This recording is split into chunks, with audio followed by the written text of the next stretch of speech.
किधर जाऊं बताओ या रसूल अल्लाह अल्लाहुम्मा सल्ली अला सय्यिदिना मौलाना मुहम्मद व अला आलि सय्यिदिना मौलाना।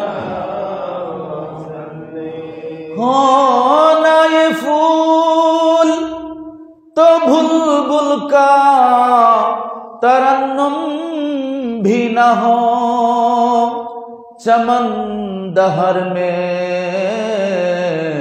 कलियों का तबस्सुम भी न हो। अल्लाहुम्मा सल्ली अला सय्यिदिना मौलाना मुहम्मद व अला आलि सय्यिदिना मौलाना। आदम आलम कहता जब चमकाया तेरा नूर, आदम आलम कहता जब का चमकाया तेरा नूर। मुब्तदाओ मुंतहाओ या हबीबी या शफीई बलगल अला बिकमालिही कशफद दुजा बिजमालिही हसनत जमीअ खसालिही सल्लल्लाहु अलैहि व आलिहि। अल्हम्दुलिल्लाह वस्सलातु वस्सलामु अला आलिहि वस्सहाबिहि व बारक वसल्लम। सम्मानित मुस्लिम किराम, अस्सलामु अलैकुम व रहमतुल्लाहि व बाराकातुहु। আল্লাহ সুবহানাহু ওয়া তাআলার অসংখ্য অগণিত শুকরিয়া আদায় করছি যে রব্বে করিম কুদরতে জালাল জাল্লা জালালুহু আম্মা নওয়ালুহু, যিনি নিরঙ্কুশ ক্ষমতার একচ্ছত্র অধিকারী, আল্লাহ পাকের গড় মসজিদে আসার এবং বসার তৌফিক দান করেছেন। এজন্য আমরা শুকরিয়া আদায় করি, আমরা বলি আলহামদুলিল্লাহ। আসুন আমরা শ্রদ্ধা ভরে অন্তর উজাড় করে মহাব্বতে সর্বোচ্চ তাজিম বরকত নিয়ে প্রাণাদিক প্রিয় নবী সাল্লাল্লাহু আলাইহি সাল্লামের দরবারে আজম শরীফে সালাত এবং সালাম প্রেরণ করছি। দয়াময় আল্লাহ তাআলা যেন আমাদের পক্ষ থেকে নাম ধরে ধরে সালাত এবং সালাম দরবারে আজম সোনার মদিনায় কবুল আর মঞ্জুর করে নেন, বলেন আল্লাহুম্মা আমিন। বন্ধুরা আমার, আমরা স্মরণ করছি মহামহিম পুত পবিত্র আহলে বাইত রাসূল সাল্লাল্লাহু আলাইহি সাল্লামগণকে এবং সমস্ত নবী রাসূলগণদেরকে আমরা স্মরণ করছি, খোলাফায়ে রাশিদিনগণকে এবং আমরা স্মরণ করছি আসহাবে মাকবুলিনদেরকে, আইম্মায়ে কারামদেরকে এবং স্মরণ করছি জামি আউলিয়া বৃন্দদেরকে। এবং আল্লাহ রাব্বুল আলামিন যেন আমাদের ওই সমস্ত বুজুর্গানে কারামের ফায়েজ দিয়ে বরকত দিয়ে আমাদের মুর্দা কলবকে জিন্দা করে দেয়, বলেন আল্লাহুম্মা আমিন। বন্ধুরা আমার, পবিত্র জুমাবার গুনাহ মাফের মাস, গুনাহ মাফের দিন, গুনাহ মাফের সময়, বলেন আলহামদুলিল্লাহ। এই যে সপ্তাহটা, এই সপ্তাহ ভরে আমরা যত আগের সগীরা গুনাহ করি, যদি কেউ কবিরা গুনাহ করে আর মসজিদে এসে তওবা করে বারে এলাহির দরবারে, আল্লাহ পাক সেই তওবা কবুল করে নেন। কারণ মানুষের একটা স্বভাব হচ্ছে গুনাহ করা। মানুষের স্বভাব কি? গুনার দিকে দাবিত হওয়া।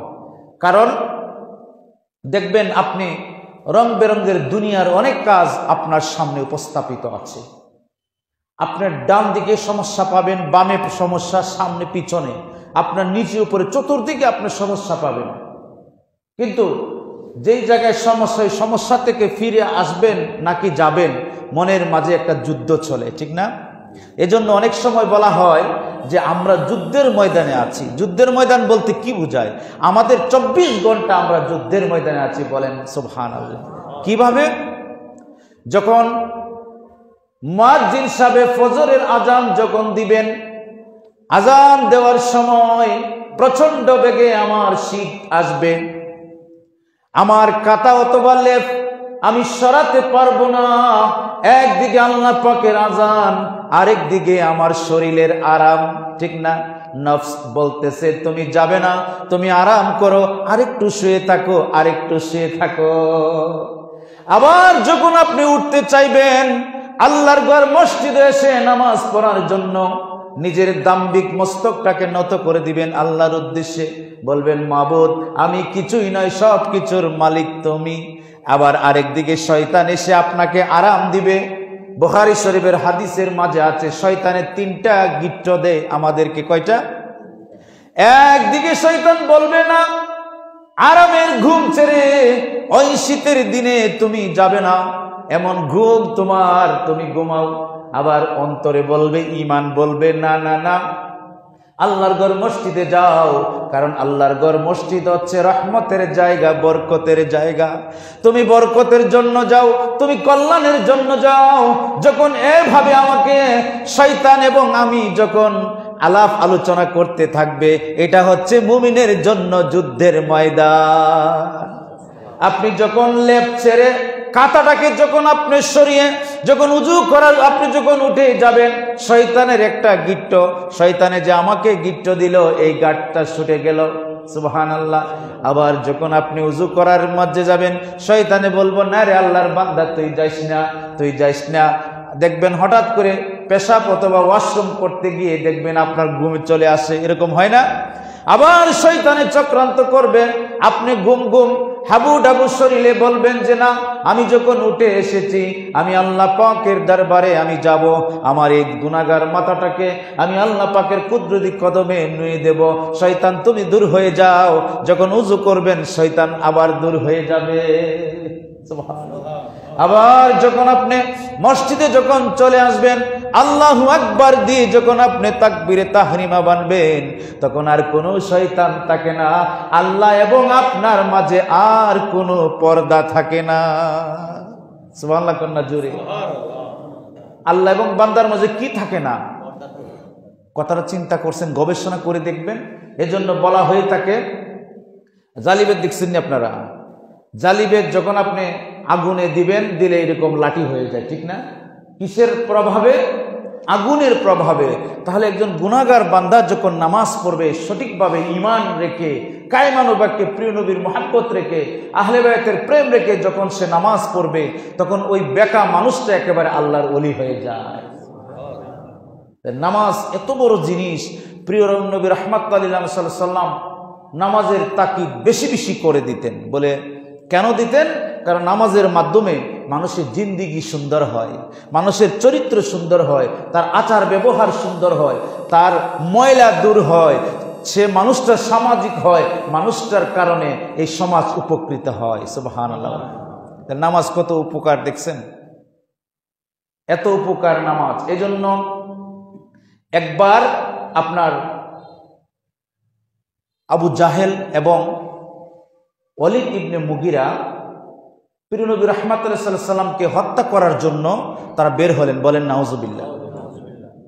এবং বলতেছে যে মসজিদে নববীর মাঝে প্রিয় নবী একা নামাজ পড়তেছে, তাহাজ্জুদের নামাজ, কোরআন তেলাওয়াত করতেছে, যাও সেখানে ওনাকে আমরা হত্যা করে ফেলবো, নাউজুবিল্লাহ বলে।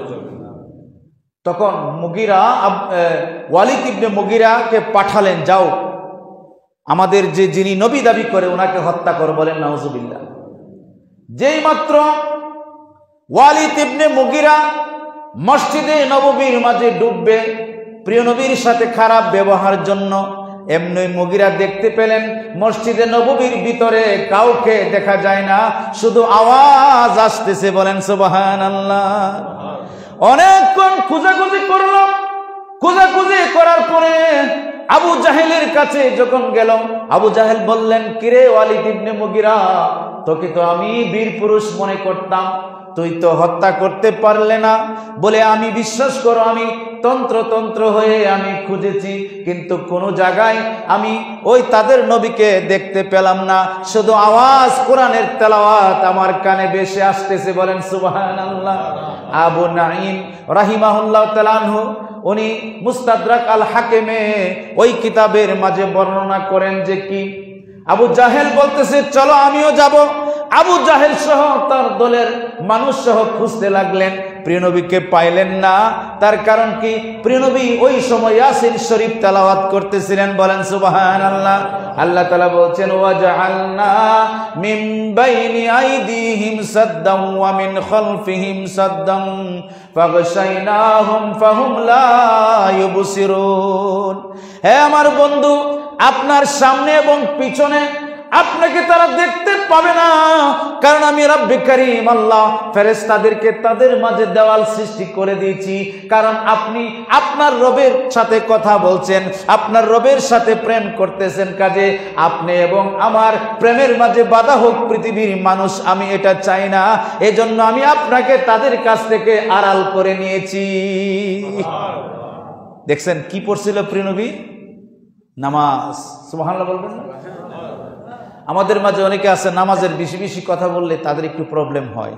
হ্যাঁ, কেন আপনি নামাজ পড়বেন না? নামাজ ছাড়া আপনি, হ্যাঁ আপনি ইমানদার, আল্লাহকে ভালোবাসেন পূর্ণভাবে, প্রিয় নবীকে পূর্ণভাবে বিশ্বাস করেন, আহলে বায়াতকে পূর্ণভাবে বিশ্বাস করেন, খোলাফায়ে রাশিদিন সাহাবা کرام ইমান যেভাবে আনার কথা আপনি সেভাবে ইমান আনলেন, কিন্তু আপনি নামাজ পড়েন না।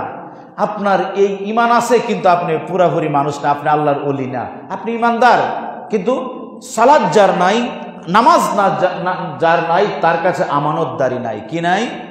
কারণ আপনি আল্লাহর হককে নষ্ট করেছেন। তাহলে বান্দার হক কেমনে রাখবেন? এটা বুঝে আসে না। কথা বুঝতেছেন? নামাজটা আল্লাহর হক না, তো আল্লাহর হক আপনি তসররুফ করতেছেন দিনের পর দিন, মাসের পর মাস, আর আপনি আমানতদারি করতে পারবেন না। সম্ভব হইব? সমস্ত নবী এবং রাসূলগণের নামাজ ছিল। বলেন সুবহানাল্লাহ। কি ছিল? নামাজ ছিল না? ছিল না? সমস্ত নবী এবং রাসূলের নামাজ ছিল। যখন তাব্বাত ইয়াদা সূরা নাজিল হলো, তাব্বাত ইয়াদা যখন নাজিল হলো যে আবু লাহাবের হাত ধ্বংস হয়ে যাক, তখন তার স্ত্রী দৌড়ে দৌড়ে প্রিয় নবীর কাছে আসলেন, এসে বললেন, মানে যখন আসতেছে সিদ্দিক আকবর রাদিয়াল্লাহু তাআলা বলতেছেন, ইয়া রাসূলুল্লাহ, এই যে আওরা আসতেছে। কি আসতেছে? আওরা আসতেছে। ইয়া রাসূলুল্লাহ, না জানি আপনাকে আঘাত করবে, তার হাতে পাথর। যখন প্রিয় নবীর কাছাকাছি আসলেন, প্রিয় নবী বললেন হযরত আবু বকর রাদিয়াল্লাহু তাআলা আনহুকে, হে আবু বকর, আপনি চিন্তা করবেন না, আমাকে সে দেখতে পাবে না। সুবহানাল্লাহ বলবেন না? তখন সে এসে চিৎকার করতেছে, কই তোমাদের নবী? হ্যাঁ, আমাদেরকে গালাগালি করছে, আমাদের শানে তিনি কটু কথা বলেছেন। সিদ্দিক আকবর রাদিয়াল্লাহু তাআলা আনহু উঠে বললেন, এ আওরা, তিনি তোমাদেরকে কটু কথা বলছেন না, গালাগালিও করছেন না, বরং ওনার বিরুদ্ধে তোমরা যে ষড়যন্ত্র করেছো, আবু লাহাব এবং আপনার আবু জাহেল এবং তোমরা যে ষড়যন্ত্র করেছো, সেই ষড়যন্ত্রের জবাব, সেই আঘাতের জবাব তিনি দেন না, বরং ওনার পক্ষে আল্লাহ পাক জবাব দিচ্ছেন। বলেন সুবহানাল্লাহ। আবু লাহাব বলেছিলেন, তাব্বালাকা, আপনার এক হাত ধ্বংস হয়ে যাক, আপনার একটি হাত ধ্বংস হয়ে যাক। আল্লাহর নবী, প্রাণের নবী রাহমাতাল লিল আলামিন কষ্ট পেলেন। প্রিয় নবী যখন কষ্ট পেলেন, আমার আল্লাহ সহ্য করতে পারে নাই, দেনার দেন বলছেন, তাব্বাত ইয়াদা আবি লাহাবি ওয়া তাব। বলেন সুবহানাল্লাহ। এ বন্ধু, আপনি দুঃখ করবেন না, কষ্ট করবেন না। আপনি কষ্ট পাইলে আমি আল্লাহ পাক কষ্ট পাই, কারণ সৃষ্টি জগতের কেউ আমি আল্লাহ পাককে দেখে নাই, আপনি দেখেছেন, ঠিক না বেঠিক? এবং আপনি যখন হাসেন আমি আল্লাহ তখন হাসি, আপনি যখন কাঁদেন আমি আল্লাহ তখন কাঁদি।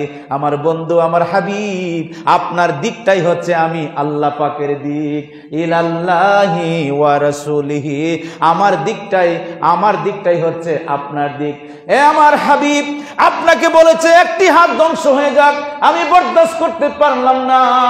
আমার আল্লাহ কোরআনে পাক নাজিল করে দিলেন আর বললেন, ও শোনো শোনো জগৎবাসী, আমার বন্ধুকে আঘাত দিলে আমার বন্ধু জবাব দেবে না, আমার বন্ধুর পক্ষে আমি রব্বে কারীম জবাব দিয়ে দেব।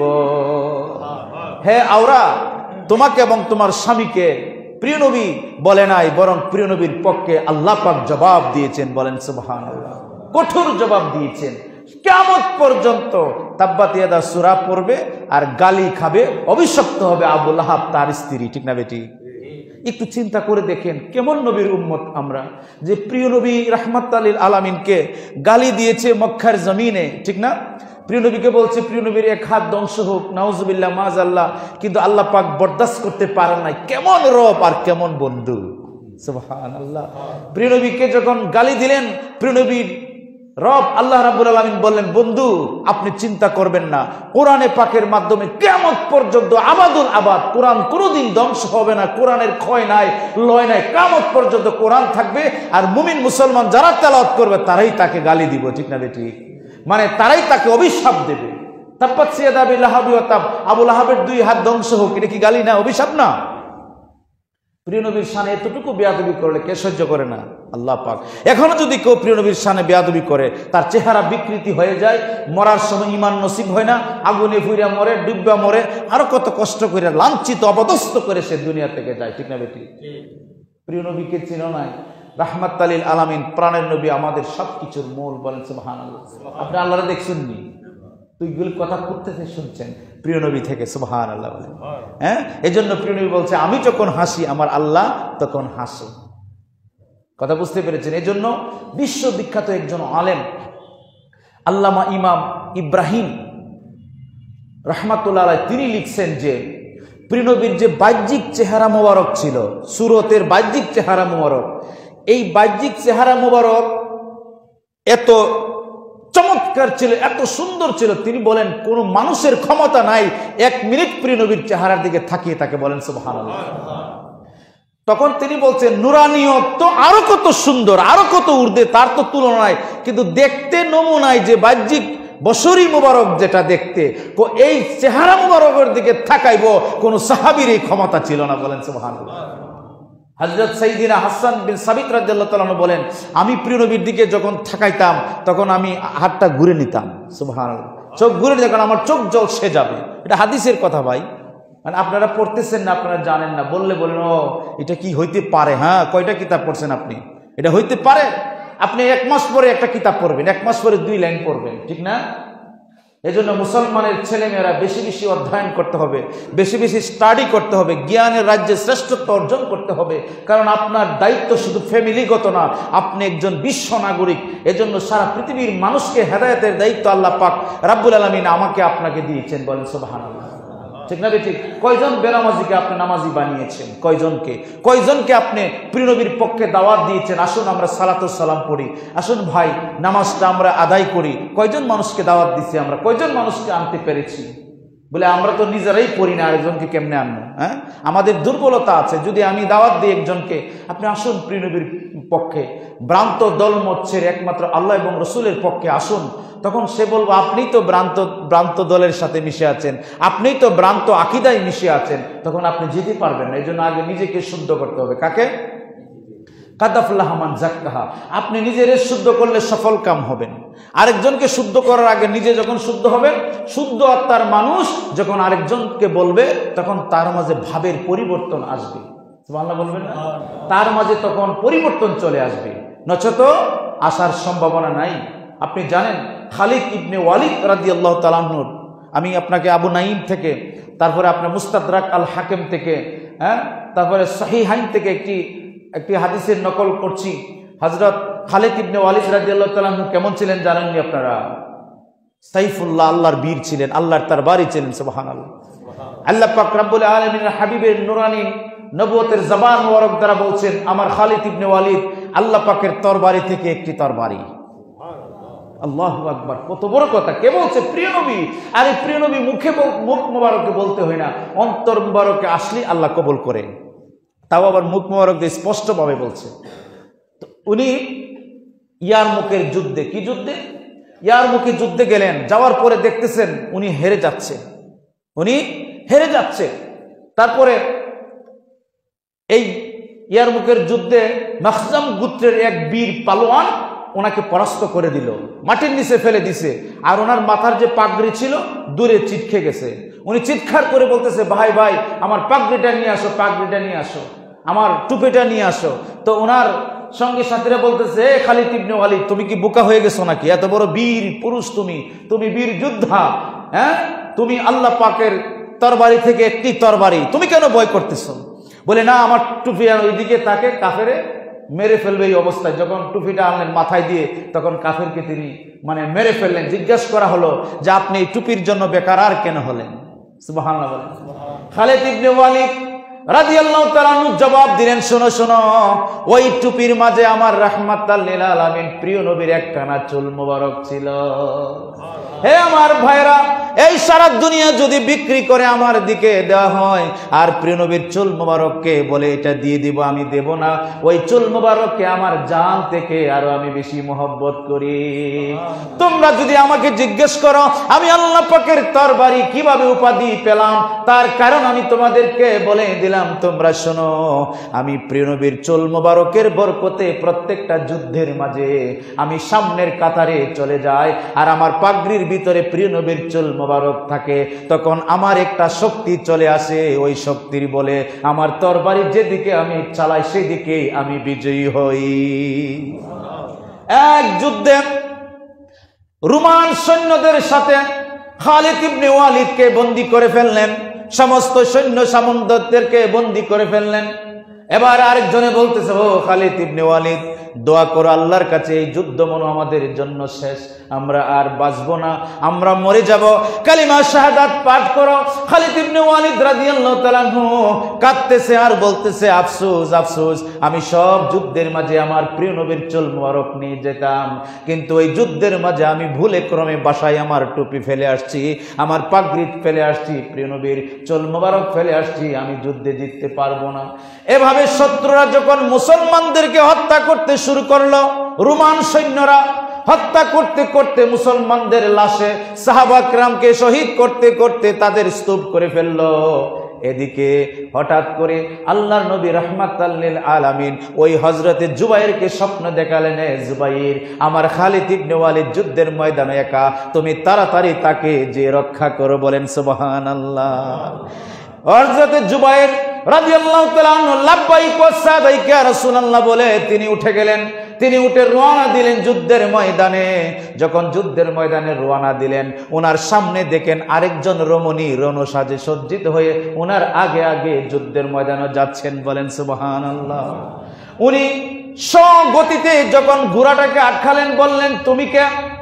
তিনি পিরহানটা সরায়া বললেন, আমি হচ্ছে খালিদ ইবনে ওয়ালিদের স্ত্রী। বলেন সুবহানাল্লাহ। আমি হচ্ছি উম্মে মাহি, আমি খালিদ ইবনে ওয়ালিদের স্ত্রী। বলে তুমি কোথায় যাচ্ছ? বলে আমার স্বামী ভুলক্রমে প্রিয় নবীর চুল মুবারক এবং টুপি কানা রেখে গেল। আমি স্বপ্নে দেখলাম আল্লাহর রাসূল আমাকে বলতেছে, ওগো উম্মে, শোনো, তুমি তাড়াতাড়ি তোমার চুল কানা নিয়ে যাও। এই চুল মুবারক যদি নিয়ে না যাও, তাহলে আমার খালিদ চুলের ব্যথায় আমার চুল মুবারকের প্রেমে সেখানেই শহীদ হয়ে যাবে, তুমি তাড়াতাড়ি যাও। সুবহানাল্লাহ। তখন তিনি দৌড়াতে লাগলেন। যখন দৌড়াতে লাগলেন, এমন জোরে খালিদ ইবনে ওয়ালিদ রাদিয়াল্লাহু তাআলার স্ত্রী এমন জোরে ঘোড়া চালালেন, জুবাইর রাদিয়াল্লাহু তাআলা এবং ওনার সৈনিক ওনাকে ধরতে পারে নাই। আর বলেন সুবহানাল্লাহ। এত বীরঙ্গনা ছিলেন আমাদের মা সাহাবী। যুদ্ধে ময়দানে তিনি শত্রুর বিরুদ্ধে ঝাঁপিয়ে পড়লেন। আর আপনার বোন যদি প্রোগ্রামে যায় বা ইসলামিক জলসা যায়, নাউজুবিল্লাহ, তা খারাপ ফতো আমারে মোল্লা মানে না, কথা বলেন, মানে না? তো এই সময় মাল্লা না ফতো, সাহাবীর থেকে তুমি বড় হয়ে গেছো নাকি? কি বলেন?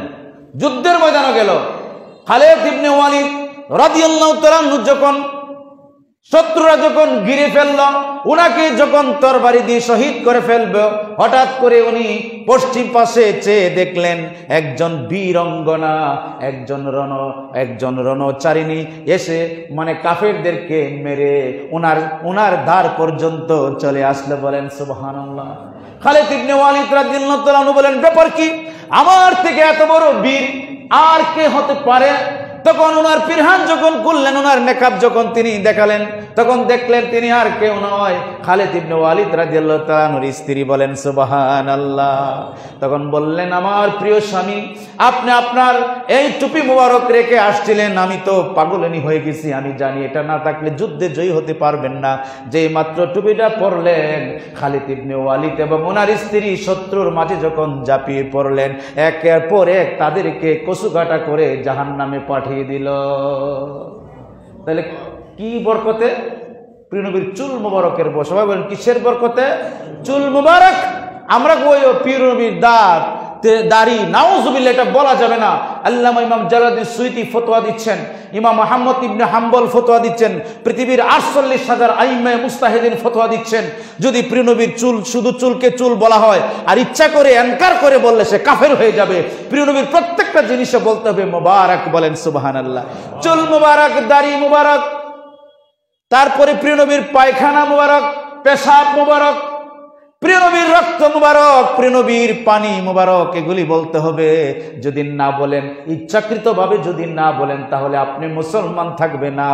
কারণ ইহানাতে আম্বিয়া ওয়া হুয়া কাফের, যারা আল্লাহর নবীগণের ইহানত করে তারা কাফের হয়ে যায়। আর প্রিয় নবীর সাথে বেয়াদবি করলে তওবাও কবুল হয় না।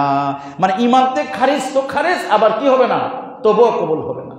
তাহলে কেমন রাহমাত, তাহলে কেমন নবী, সেই নবীর প্রেমে আমরা নামাজ পড়তে রাজি হই না, ঠিক না বেঠিক? কথা বলেন, হয়নি? মসজিদও মুসল্লি আসে না, আজান পড়লে আসে না। তার কারণ এটা বহু বহু বছর আগে আল্লাহর ওলিগণ এটার কারণ বলেছে, আল্লাহ পাক বলে দিয়েছেন, কারণ তাদের অন্তর ময়লা। তাদের অন্তর কি? আল্লাহ বলছেন অনেক সৃষ্টি আছে, আমি সৃষ্টি করছি, তাদের কলব আছে, তাদের রুহ আছে, অন্তর আছে, কিন্তু এটা জাগ্রত না। এখানে আপনি পাথর মারলো আবার উড়ে আইব, কথা বুঝছেন? আপনি এই যে টাইলসের উপরে যদি মার্বেল পাথর মারেন, এটা কি গাঁথবে নাকি উড়ে যাবে? তার মানে এটা শক্ত। আমাদের অন্তর শক্ত হয়ে গেছে। আল্লাহর কথা বললে, প্রিয় নবীর কথা বললে অন্তরে প্রেম আসে না, প্রেম জাগ্রত হয় না, ঠিক না? জাগ্রত হয় না, কারণ আমাদের অন্তর মরে গেছে, আমাদের অন্তর কলুষিত হয়ে গেছে। আমরা শুধু দুনিয়ার কাজে সময় ব্যয় করি, ঠিক না? আমাদের উদ্দেশ্য শুধু দুনিয়া হাসিল করা, কিন্তু দুনিয়াটা শেষ নয়। কারণ আল্লাহ পাক কখন কার কাছে আজরাইল চলে আসে কেউ কি বলতে পারবে? পারবে না। কখন কে মারা যায় সেটা বলতে পারবে না। আমরা শুধু সম্পদের পিছনে দৌড়াদৌড়ি করি, কিন্তু আল্লাহ পাক যেদিন আমাদের আপনার লাগাম টেনে ধরবে, সেদিন কি আমরা ধরতে পারবো? কি বলেন, পারবো নাকি? পারবো না। এই খালিদ ইবনে ওয়ালিদ রাদিয়াল্লাহু তাআলা, তিনি চুল মোবারককে তো ভালোবাসতেন। উনাকে একবার, এই যে বললাম, গ্রামের মানুষে জিজ্ঞেস করতেছে, ও খালিদ ইবনে ওয়ালিদ রাদিয়াল্লাহু তাআলা, তুমি প্রিয় নবী সম্পর্কে একটু কিছু বলো। সুবহানাল্লাহ বলবেন না? উনি বলে, কি বলেন, আমি প্রিয় নবীর সম্পর্কে বলবো না, এই বলার মতো আমার ভাষা নাই। প্রিয় নবীর শান মান বলার মতো সেই যোগ্যতা, জ্ঞান, ভাষা আমার নাই। আমি বর্ণনা দিতে পারবো এমন কোন সাহিত্য, এমন কোন কবি কাউকে দেখি নাই। বলে, একটু বলেন। তখন তিনি কি বললেন জানেন? সামান্য একটু বলেন যে, আর রাসূলু আলা কাদরিল মুরসাল, আমি এটুকু বলতে পারি, আল্লাহ রাহমাতাল লিল আলামিন, প্রিয় নবী হচ্ছেন আল্লাহ তাআলার প্রেরিত, আল্লাহর শান এবং আজমত। সুবহানাল্লাহ বলবেন না? আল্লাহর শান এবং আজমত। প্রিয় নবী কে বলছে? তিনি সাহাবী বলছে। কে বলছে? কইছে প্রিয় নবী হচ্ছে আল্লাহর শান এবং আজমত। প্রিয় নবীর দিকে গেলে আল্লাহর শান আজমত পাবা, প্রিয় নবী দিকে সরে গেলে আল্লাহর শান আজমত পাওয়া যাবে না। এজন্য আমরা যখন বলি প্রিয় নবীকে উসিলা, কিছু কিছু ভাই আছে বলে, না প্রিয় নবীর উসিলা বলে দরকার নাই, নাউজুবিল্লাহ পড়েন না। আরে মিয়া, তোমার মা বাবা ছাড়া তো তুমি দুনিয়াতে আসতে পারো না। এখন বলবে, আবার এভাবে বলবে যে, না আল্লাহরে পাওয়ার জন্য তো এগুলি দরকার নাই, তোমার আল্লাহ যে আল্লাহ, সেই পরিচয়টা কে দিয়েছে? প্রিয় নবী। সুবহানাল্লাহ বলবেন না? আমাদের যে আল্লাহ, যে লফজ আমরা বলি, এটা কে শিখিয়েছেন? প্রিয় নবী শিখিয়েছেন। প্রিয় নবীর মাধ্যমে আমরা শিখেছি। কাজে প্রিয় নবী ছাড়া আমাদের কোনো উপায় নাই। প্রিয় নবী আমাদের মূল, সবকিছুর সেন্টার, সবকিছুর। আল্লাহ পাক প্রিয় নবীকে মাফাতিহুল গায়ব, খাজাইনুল আরদ, জমিন আসমান সবকিছুর মালিক বানাই দিয়েছে। বন্ধু, আপনি মালিকানা, আমি দান করলাম, আল্লাহ দান করছে। সুবহানাল্লাহ। আবার বলবেন না যে আল্লাহ যেরকম মালিক, প্রিয় নবী সেরকম না। আল্লাহ পাক তার হাবিবকে দান করছে। সুবহানাল্লাহ বলবেন না? এবং আল্লামা শিহাবুদ্দিন কাসতলানী রাহিমাহুল্লাহ তাআলা বলছেন যে, প্রিয় নবীর প্রশংসা করলে যারা শিরিক খুঁজে, যারা বলে এটা ভালো না, বুঝতে হবে এরা বেদাত। কারণ তোমার জ্ঞান, তোমার গরিমা নাই। প্রিয় নবীর প্রশংসা করলে শিরিক হবে এমন জ্ঞান তোমার নাই। কথা বুঝতেছেন? এই আকল বুদ্ধি তোমার নাই। তিনি বলতেছেন নবীকে মাবুদ বলা যাবে না, আর নাইলে সব সম্মান, সব কিছু তাজিম করা যাবে। সুবহানাল্লাহ বলবেন না? প্রিয় নবীকে সেজদা করা যাবে না মাবুদ মনে করে। খালেক এবং মাখলুক, আল্লাহ এবং রসুল, পার্থক্য হচ্ছে এটা। প্রিয় নবী আল্লাহর বন্ধু, হাবিব, আর আল্লাহ হচ্ছেন আল্লাহ প্রিয় নবীর স্রষ্টা। আর এরপরে যত গুণ আছে, যত গরিমা আছে, সবকিছু প্রিয় নবীর জন্য। সুবহানাল্লাহ বলবেন না? কিন্তু এটাই আমরা বলে শেষ করতে পারবো না। এই জন্য শেষ কথা বলছেন সিদ্দিক আকবর রাদিয়াল্লাহু তাআলা আনহুকে প্রিয় নবী। কে বলছেন? সিদ্দিক আকবর রাদিয়াল্লাহু তাআলা আনহুকে প্রিয় নবী বলতেছেন, হে আবু বকর, তুমি কি আমাকে চিনেছো? তুমি কি আমাকে দেখছো? ইয়া রাসূলুল্লাহ, এই তো আপনাকে দেখতেছি। তো প্রিয় নবী রাহমাতুল্লাহ সাল্লাল্লাহু আলাইহি ওয়াসাল্লাম বলতেছেন, ইয়া আবু বকরিন ওয়াল্লাযী বাআসানি বিল হাক্কি, হে আবু বকর, আল্লাহর কসম করে বলছি, আল্লাহ পাকের জাতে পাকের কসম করে বলছি, আল্লাহ পাক আমাকে পাঠিয়েছেন হক করে। বলেন সুবহানাল্লাহ। হক সহকারে আমাকে হক করে পাঠিয়েছেন। লাম ইয়ালামনি হাকিকাতু গায়রা রাব্বি, আমার হাকিগত, আমাকে দেখা, আমাকে বুঝা আমার আল্লাহ ছাড়া আর কারো পক্ষে সম্ভব নয়, তোমাদের জন্য সম্ভব নয়। বলেন সুবহানাল্লাহ। আর এটা হাদিস, আমি বানোয়াটি বলছি না, দালালিন নবুয়াত আল্লামা ইমাম আবু নাঈম আল হাকিম রাহিমাহুল্লাহ তাআলা হাদিসে মুবারক বয়ান করেছেন হযরত সালমা ইবনে আসমা রাদিয়াল্লাহু তাআলা থেকে। এগুলি হাদিস, এগুলি কোনো বানোয়াটি না, কিচ্ছা না। আর আমরা বানোয়াটি কিচ্ছা কোনো কথাও বলি না, কারণ বললে অনেক জ্ঞানী গুণী থাকে, ধরতে পারবে যে আপনি যে বললেন এটা ডকুমেন্টস কোথায়, ঠিক না? আর এটা আমরা শিখিও নাই যে আপনাকে বানোয়াটি শিক্ষা দেব, যে এই শিক্ষাটা আল্লাহ এবং রাসূল ছেড়ে অন্যদিকে এই শিক্ষা আমরা দিই না, পাইও নাই, দেইও না। কাজেই তিনি বলতেছেন যে কি, প্রিয় নবী রাহমাতুল্লাহ সাল্লাল্লাহু আলাইহি ওয়াসাল্লামকে বলতেছেন, ইয়া রাসূলুল্লাহ, আপনার হাকিকত আমরাও জানি না। প্রিয় নবী বলছেন, একমাত্র আমার আল্লাহ জানে। কে জানে? প্রিয় নবীর হাকিকত আল্লাহ জানে। আর আপনি বলে দিতেছেন যে কি, না প্রিয় নবী মানুষ, তবে আমাদের মতো না। বলেন নাউজুবিল্লাহ। এরকম কথা কি কোরআনে আছে?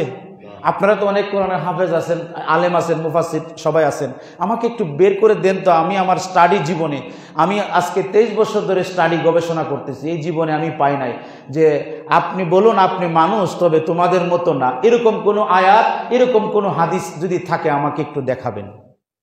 এরা এটা মন গড়া মতো বের করেছে। কি মতো?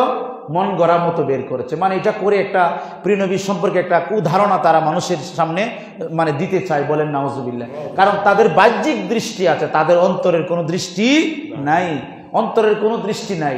কারণ আমি আপনাকে একটা কথা বলি, আমাদের একজন বোন, ধরেন একজন বোন যুবতী, আরেকজনের বোন যুবতী, দুইজনই যুবতী, ঠিক না? দুইজনই আপনার বউ, কিন্তু একজন আপনার কি বোন, যাকে বিবাহ করা কি হারাম, মাহরুম ওনা আপনার জন্য, ঠিক না? আরেকজনকে বিবাহ করা আপনার জন্য জায়েজ। দুইজনই এক দেখতে, সবকিছু তো দুইজনের মাঝে আছে, ঠিক না বেটি? তাহলে একজন আপনার জন্য মাহরুমা হয়ে গেল কেন, আরেকজন আপনার জন্য হালাল হয়ে গেল কেন? আমাকে এটা বলতে পারবেন? এটা কার বিধান? আল্লাহর বিধান। আপনার মনে মগজে সেট করে নিছেন, কিন্তু আগে কি আপন বোনকে বিয়ে করতো না? মাতুন না, আপনারা বুঝছেন আমার কথা? আগেকার আমলে আপন বোনকে বিয়ে করা হতো। প্রিয় নবীর শরীয়তে এটা নাজায়েজ ঘোষণা করা হয়েছে। কাদ সালাফ, আল্লাহ পাক বলছেন আগে যা করছো করছো, কিন্তু এরপর থেকে আর আপন বোনকে বিয়ে করা যাবে না। আদম আলাইহিস সালামের যখন মানে সন্তান হতো, জোড়ায় জোড়ায় আসতো, দুইজন এক ভাই বোন আসতো, একে অপরকে বিয়ে করতো, তখন জায়েজ ছিল। তখন কি ছিল? জায়েজ ছিল। তাই দুজন একই ধরনের দেখতে, একজন আপনার জন্য হালাল, আরেকজন আপনার জন্য হারাম। তার কারণটা কি? কিন্তু সুরতে নমুনা তো একই, কিন্তু একজন একবার চিরতরে হারাম, আপনার ঈমান থাকবে না, এরকম অবস্থা। কিন্তু জিনিস তো এক, দেখতো এক, নমুনা এক, সুরত এক, ঠিক না বেটি? আমিও দেখতে এক, নমুনা এক, সুরত এক। আমার জন্য উনার লাগে আমি হারাম, আবার আমার মতো আরেকজন অন্য জায়গার অন্য পুরুষ, তার জন্য হালাল। এটা কেন? তার কারণ বলতে পারবেন কেন? এটা হচ্ছে প্রিয় নবীর বিধান, প্রিয় নবীর শরীয়ত। বলেন সুবহানাল্লাহ। তাহলে তো প্রিয় নবী রাহমাতুল্লাহ সাল্লাল্লাহু আলাইহি ওয়াসাল্লামকে দেখে নমুনায় দেখে কিন্তু মনে করে এরকম, কিন্তু না। সাধারণ একজন মানুষ যদি এরকম হারাম হয়ে যায় তার মতো বললই। আপনারা কি জানেন, আপনাকে একটা মাসলা দেই, এটাকে বলে জিহারের মাসলা। যদি কোনো ব্যক্তি বিবাহর পরে তার স্ত্রীর হাতকে ধরে বলে, তোমার হাতটা বড় সুন্দর, এটা আমার মায়ের হাতের মতো, নাউজুবিল্লাহ পড়েন, এটা কইলে স্ত্রী থাকবো নি? আপনারা তো বড় মুফতি, কেন থাকবে না বলেন? এটাকে বলে জিহার করা। এটাকে ফতোয়ার কিতাবে আসছে, জিহার মানে সামঞ্জস্য, তাসবিহ করা। এটা তাসবিহ করেছে, তার মাকে তার স্ত্রীর হাতের সাথে উপমা দিয়েছে, তাসবিহ করেছে। এই তাসবিহ করার কারণে যদি তার স্ত্রী তালাক হয়ে যায়, হারাম হয়ে যায়, তাহলে এবার একটু চিন্তা করে দেখেন। আপনার বাপকে যদি বলে, বাপ তো আমার মতো একজনই, আর কিচ্ছু না, তাহলে আপনার কি ঈমান থাকবো নাকি? আপনি আর আপনার বাপ কি এক নেই? আপনার বাপ এক সত্তা, আপনি আরেক সত্তা, ঠিক না বেটি? দুইজনকে একই সত্তা নাকি? এক সত্তা হইলে তো হারাম হয়ে যাবে, আপনি অনেক ধরনের গুনাহ কাফের লিপ্ত হয়ে যাবেন। ঠিক না? তাহলে স্ত্রীর হাতকে যদি জিহার করার কারণে আমার মায়ের হাত বলার কারণে স্ত্রী তালাক হয়ে যায়, এটা কিন্তু ফিকহের মাসলা, ফতোয়া এটা ফতোয়া হচ্ছে জিহার করলে স্ত্রীর সাথে তাসবিহ করলে স্ত্রী তালাক হয়ে যায় মায়ের হাতের সাথে। তাহলে এটা কেন হইতো আপনি আমাকে বলেন তো? আপনার হালাল স্ত্রী হারাম হয়ে যাবে কেন? মায়ের হাতের সাথে তাসবিহ করছে। আর যিনি রাহমাতুল লিল আলামিন, প্রাণাদিক প্রণবী, যার কোনো তুলনা নাই, সৃষ্টি জগতে যিনি লা শরীক, অদ্বিতীয়, সৃষ্টি জগতে তার কোনো শরিক নাই, সৃষ্টি জগতে কোনো মানুষের উপমা চলে না, তিনি বলতেছেন বাহ্যিক সুরতে যদিও দেখতে তিনি মানে বাসারি সুরত মোবারক আছে দেখতে, কিন্তু এই বাসারিটার মাঝে আমরা থাকাইতে পারি না, এটার মাঝে সূর্য মানে লাইটলেস হয়ে যায়, সূর্য এটার উপরও প্রভাব বিস্তার করতে পারে না। বলেন সুবহানাল্লাহ। বাসারি মোবারকের উপর তাহলে প্রিয় নবীর সাথে তুলনা চলে? আপনারা এটা বুঝেন না, কথা বুঝছেন আমার ভাইরা। আমি যে আলোচনাটা তুলছিলাম এটা হচ্ছে হযরত আপনার আবু বকর রাদিয়াল্লাহু তাআলা তিনি বলছেন যে ইয়া রাসূলুল্লাহ, আপনি যে এত নামাজের কথা বলেন, ইয়া রাসূলুল্লাহ আপনার উম্মতের এত নামাজের কথা বলেন, প্রথম দিকে তার কারণ কি? আল্লাহর হাবিব রাহমাতুল্লাহ সাল্লাল্লাহু